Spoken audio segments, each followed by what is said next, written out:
बोलिए लक्ष्मी नारायण भगवान की जय। एकादशी माता की जय।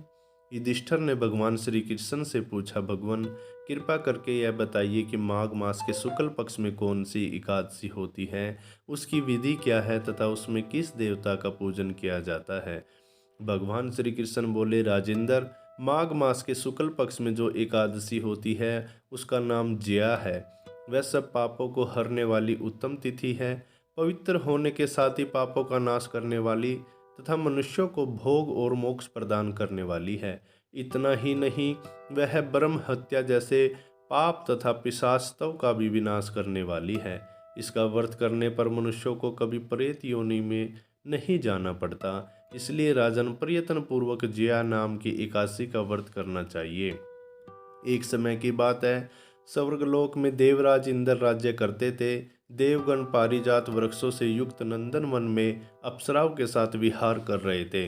50 करोड़ गंधर्वों के नायक देवराज इंद्र ने स्वेच्छानुसार वन में विहार करते हुए बड़े हर्ष के साथ नृत्य का आयोजन किया। गंधर्व उसमें गान कर रहे थे, जिनमें पुष्पदंत, चित्रसेन तथा उसका पुत्र, ये 3 प्रधान थे। चित्रसेन की स्त्री का नाम मालिनी था। मालिनी से एक कन्या उत्पन्न हुई थी जो पुष्पवंती के नाम से विख्यात थी। पुष्पदंत गंधर्व का एक पुत्र था जिसको लोग माल्यवान कहते थे। माल्यवान पुष्पवंती के रूप पर अत्यंत मोहित था। ये दोनों ही इंद्र के संतोषार्थ नृत्य करने के लिए आए थे। इन दोनों का गान हो रहा था। इनके साथ अप्सराएं भी थीं। परस्पर अनुराग के कारण ये दोनों मोह के वशीभूत हो गए। चित्त में भ्रांति आ गई, इसलिए वे शुद्ध गान न कर सके। कभी ताल भंग हो जाता तो कभी गीत बंद हो जाता था। इंद्र ने इस प्रमाद पर विचार किया और इसे अपना अपमान समझकर वे कुपित हो गए।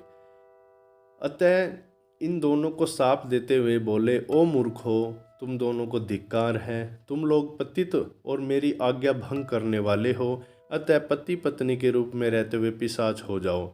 इंद्र के इस प्रकार शाप देने पर इन दोनों के मन में बड़ा दुख हुआ। वे हिमालय पर्वत पर चले गए और पिशाच योनि को पाकर भयंकर दुख भोगने लगे। शारीरिक पातक से उत्पन्न ताप से पीड़ित होकर दोनों ही पर्वत की कंदराओं में विचरते रहते थे। एक दिन पिशाच ने अपनी पत्नी पिशाची से कहा, हमने कौन सा पाप किया है जिससे यह पिशाच योनि प्राप्त हुई है। नरक का कष्ट अत्यंत भयंकर है तथा पिशाच योनि बहुत दुख देने वाली है। अतः पूर्ण प्रयत्न करके पाप से बचना चाहिए। इस प्रकार चिंतामग्न होकर वे दोनों दुख के कारण सूखते जा रहे थे। दैव योग से उन्हें माघ मास के शुक्ल पक्ष की एकादशी की तिथि प्राप्त हो गई। जया नाम से विख्यात वह तिथि सब तिथियों में उत्तम है। उस दिन उन दोनों ने सब प्रकार के आहार त्याग दिए, जलपान तक नहीं किया, किसी जीव की हिंसा नहीं की, यहाँ तक कि खाने के लिए फल तक नहीं काटा।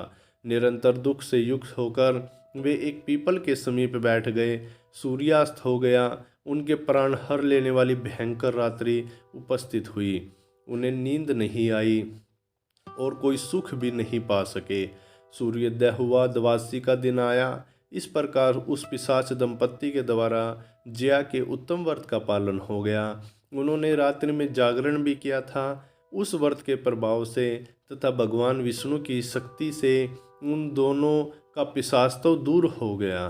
पुष्पवंती और माल्यवान अपने पूर्व रूप में आ गए। उनके हृदय में वही पुराना स्नेह उमड़ रहा था। उनके शरीर पर पहले जैसे ही अलंकार शोभा पा रहे थे। वे दोनों मनोहर रूप धारण करके विमान पर बैठे और स्वर्गलोक में चले गए। वहाँ देवराज इंद्र के सामने जाकर दोनों ने बड़ी प्रसन्नता के साथ उन्हें प्रणाम किया। उन्हें इस रूप में उपस्थित देखकर इंद्र को बड़ा विस्मय हुआ। उन्होंने पूछा, बताओ किस पुण्य के प्रभाव से तुम दोनों का पिशाचत्व दूर हुआ है। तुम मेरे शाप को प्राप्त हो चुके थे, फिर किस देवता ने तुम्हें उससे छुटकारा दिलाया है। माल्यवान बोले, स्वामिन, भगवान वासुदेव की कृपा तथा जया नामक एकादशी के व्रत से हमारा पिशाचत्व दूर हुआ है। इंद्र ने कहा, तो अब तुम दोनों मेरे कहने से सुधा पान करो। जो लोग एकादशी के व्रत में तत्पर और भगवान श्री कृष्ण के शरणागत होते हैं वे हमारे भी पूजनीय होते हैं। भगवान श्री कृष्ण कहते हैं, राजन, इस प्रकार एकादशी का व्रत करना चाहिए। नरश्रेष्ठ, जया ब्रह्म हत्या का पाप भी दूर करने वाली है। जिसने जया का व्रत किया है उसने सब प्रकार के दान दे दिए और संपूर्ण यज्ञों का अनुष्ठान कर लिया। इस महात्म्य के पढ़ने और सुनने से अग्निष्ठ होम यज्ञ का फल मिलता है। अब हम आपको व्रत खोलने की विधि बताते हैं। इसमें द्वादशी को सेवा पूजा की जगह पर बैठकर भुने हुए 7 चनों के 14 टुकड़े करके अपने सिर के पीछे फेंकना चाहिए।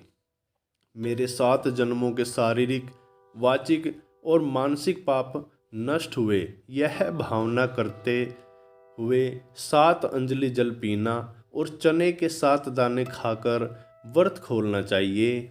ऐसे हमें एकादशी माता का पूर्ण रूप से फल मिलता है। बोलिए नारायण भगवान की जय। ओम नमो भगवते वासुदेव, नमो भगवते वासुदेवाय।